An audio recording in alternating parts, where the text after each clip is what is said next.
Yeah, so I just heard about incoming Iranian missiles. Another source said launched from Iran directly and Yemen. Anyway, and so it's like flashing before my eyes. Like what I want is this. You yeshiva students, right? So we got this thingamajig going on saying exemptions going to expire will require you to serve in the military, the Israeli military, the Zionist military. Now you don't want to do that. So what you're going to do is you're going to volunteer. You're going to say, hey, counteroffer. How about this? Yes, we'll join the military, not your military. We're going to join Mashiach's military. Now, we're going to go tentative, right? We're going to go tentative.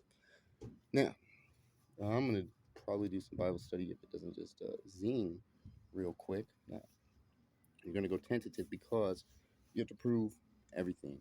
Now, this is a great area. It's not something that is clear cut. Somebody presents himself to be Mashiach. Now, you have to take that information and you have to weigh it against the truth, and you have to decide whether or not this is a legitimate claim. For most people, in most instances, you're going to be able to immediately identify that this dude's a pretender. You're like, okay, you say you're Mashiach. Well, what do you think we should do about this law right here? This law right here, like, what do you think that? Do you think that? Do you think that the first fruits is on this first day or this first day here? It's probably one or the other. It pretty much has to be one or the other according to everything. But there is this unsureness, Which one do you think it is, and why? And so you ask the dude, and he says, "Oh no, I did away with the law." Blah blah blah blah blah. Da, da, da, da. So he pretends to be his conception of who Jesus, not the Messiah, but who Jesus was, or whatever. And so you can easily disprove it. Even if you get an ex-Christian apologist, like a Judaizer, as it were, um, you would probably immediately say, okay, well, are you Jewish? And blam, you got a fucking problem there, right? Because the promise is to the son of David. And the thing is, man, it's like how many hundreds of years ago, right, did you stop paying attention to patrilineal descent? Okay, is it lost?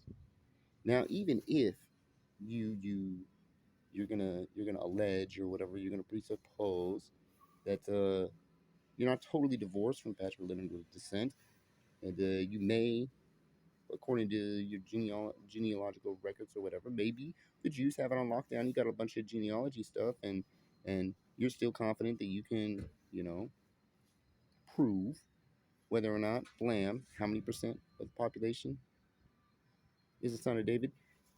The point I'm making is that with your the amount of information that's available to you is like so very little that you're actually being foolish to make a decision or draw a conclusion based on that small, limited, definitely uh, partial amount of information. Dude's gonna be a son of David. Can you disprove it? Okay, so there's this thing that basically says it's a maximate law. It says basically, so like testimony. Okay, you're gonna give testimony, and that testimony is regarded as fact. Okay, from personal knowledge, testimony is regarded as fact, unless there is, contradictory testimony or contradictory evidence. Seeing as that Testimony is a form of evidence, courtroom setting. If you can't prove it, then it don't fucking matter. Okay, the end judgment or judgments, it's based on what you can prove. Okay, there's going to be a lot of information available at this point or at that point, but it is, it's like you still got to logically string it together. You have to understand why you do what you do, whether or not it's lawful, what you can improve on. Like everybody, this is universal. So because you, being a Jew, have a responsibility to guard the Torah, okay, with your entire heart, soul, spirit, strength, okay, your entire being, because you have a responsibility to do that, then you actually cannot just ignore information. It's actually unlawful for you to ignore information. If God wanted you to ignore something, he would have put you in a different fucking circumstance where you couldn't hear it. You know what I'm saying? If you're hearing it, he intends you to hear it. If you're seeing it, being exposed to it, he intends for you to be exposed to it. And did he teach you right? Are you a judge? Are you a good judge? Are you a righteous judge? Are you going to judge according to what God says? Are you even asking what God is saying about right now? Or are you thinking in your own fucking head? Because if you've been thinking in your own head, you're probably spun off you probably stopped watching by now. Point is, you either fucking ask God what he thinks about everything or piss off. It's disrespectful to be making your own decisions unless he releases you, gives you the liberty, approves you to make such and such decisions. All that's to say, you can't ignore it. You can't ignore it. Somebody says, Yom Shiach, somebody says that, or they're holding themselves out to be Moshiach, then you have your responsibility to prove or disprove that. In order to, now, in most cases, it should be easily disprovable.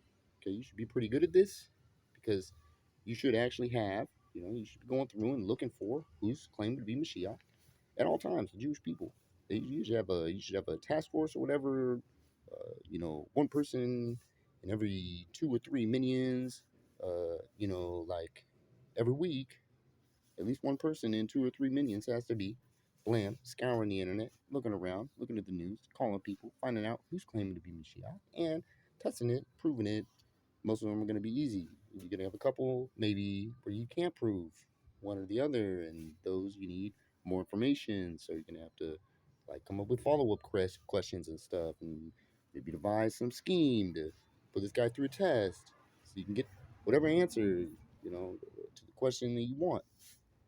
It's up to you. If you want to ask God what to do, then he'll be behind you. It'll be super clever, and then blam, super big epiphany and stuff, and super cool. That's to say, missiles on the way. So,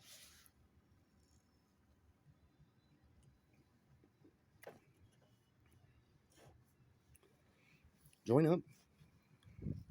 Say, look, blam, this is what we're doing. Are you going to let us do it?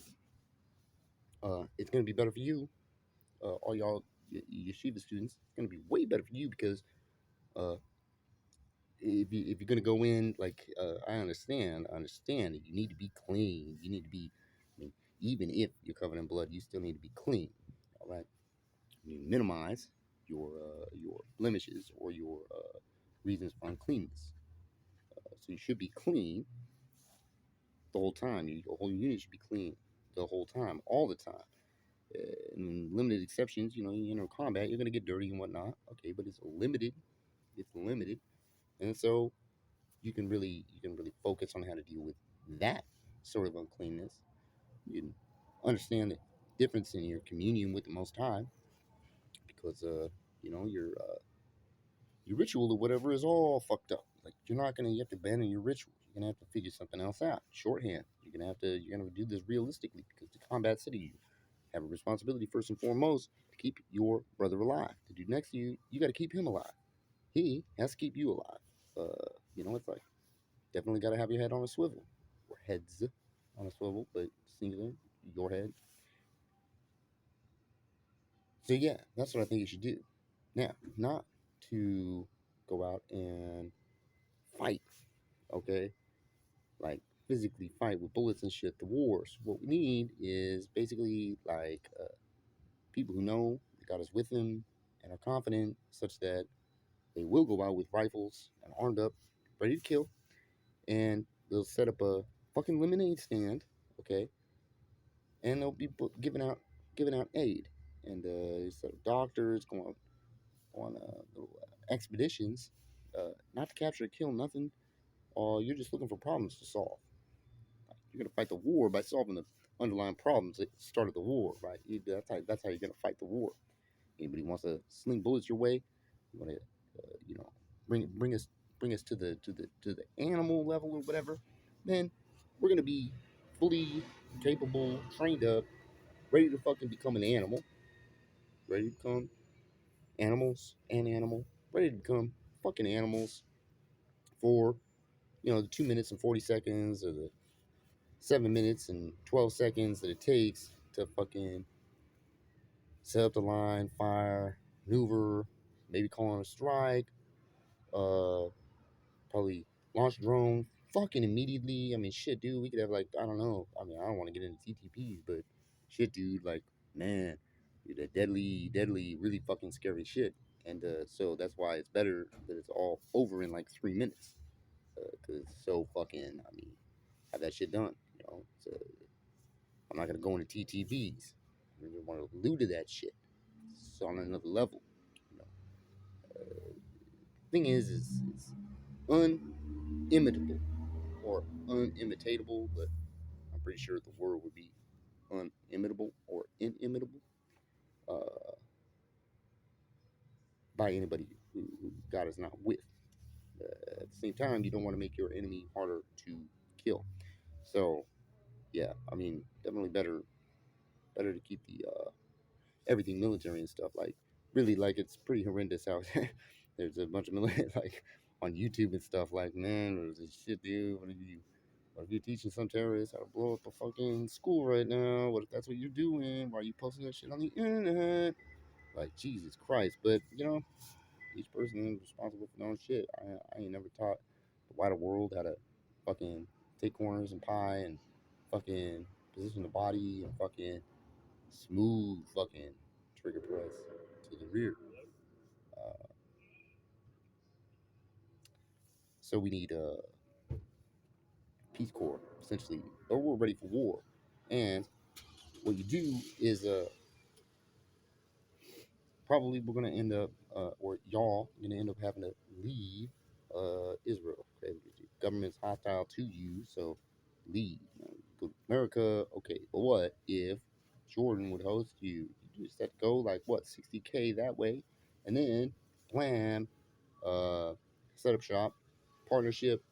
We're gonna have to make special rules or whatever. We're gonna have to be isolated because like plan. We got to respect their religion. We can't be like, influencing their religion. It's better if we're separate so that they don't feel threatened and so that they don't feel threatened. You know, I don't give a fuck if y'all feel threatened. It's like, that's part of life. You'll get stronger. But you shouldn't be feeling threatened anyway. Like, why you being a pussy? Is God not with you? Why you fucking threatened? And, but still, you're too badass. It's better to show yourself less to those that are way less badass. Um, Make yourself scarce. Hang out with your kind. Only your kind. At least, normally. And so, ought to be able to get 10,000 guys and say, yo, Abdullah, you have 10,000 apartments or whatever, we'll totally rent it. And get over there, do some training. We got to get interoperability, okay? Because essentially, y'all are like, you know, doing what you actually would do, right? If you had an alternative to the Zionist state of Israel, and that's basically what I'm providing.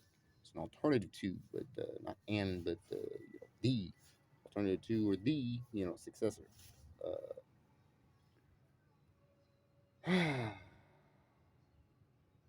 Strategy tactics. Generally, the best. Yeah, I mean, I already said it. The best way to win a war is to destroy the underlying causes. Pull out all the porcupine quills, right? Get stung by a porcupine, blam. You got 60 quills in you. It takes time, and it's fucking really, really fucking painful every fucking time, right? So, technically, really, if you can take it, it's better to take, 2, 3, 4. Ooh, 2, 3, 4. Fucking rip those. Fuck, Jesus Christ, and oh shit, because you want them out as soon as you can. You don't even want them in there for 2 minutes. Okay, you want them out. You want to just rip them out. And yeah, you got 60 quills. You're gonna want to take 3 at a time. Um, Probably, maybe, I don't know. But anyway,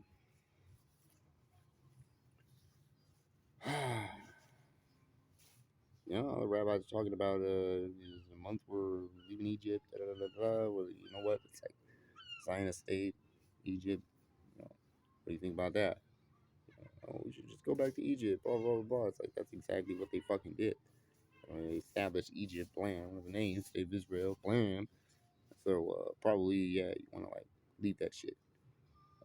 Definitely, you want to lead or lead. Now, 10 people from the nations gonna take hold of the hymn of of a Jew, or of a Jew. It's not everyone, but I mean, you gotta have your Zizio handles, right? Because 10, shit, dude, that's a what, 2, 4, 6, 8, and then plus one on each hand, or two on one hand, or something. 2, 4, 6, 8 plus. Yeah, I mean, that's 2 handles on you. I mean, you got a lot of people around you. You be surrounded. You better be spitting truth. You better not be wasting words. You better be talking about things that actually mean something. That's going to advance the personal development, social development, the spiritual development of the 10 people that are rolling around you. You better be on point. You better be in great shape. You better be on top of your shit. And that's what the training camp is for. Okay, so you gotta learn how to fight. You gotta learn how to fight. You can't be wimps. You gotta learn how to fight. You gotta be able to fucking kick ass. Period. You had to be able to. I see you fucking bookworms, fucking bench pressing, squatting, fucking running 40s. Okay, if you doing that shit, land. You gotta learn to like it. You gotta learn to like it. You just suffer, suffer, suffer. It's worse and worse and worse. Just suffer, suffer. It's like, oh, you like it yet? No, I'm tired. It's like fucking 20 more, 20 more. Fucking you sit on it. Fuck this guy. You know. Jesus Christ, it's like, I know that even if you stop breathing, we'll be able to revive you. You're in good shape. I got stop. No hypoxia is not gonna set in. Come on, start compressions. Anyway, you train hard, you bleed less, and fuck. Oh my god.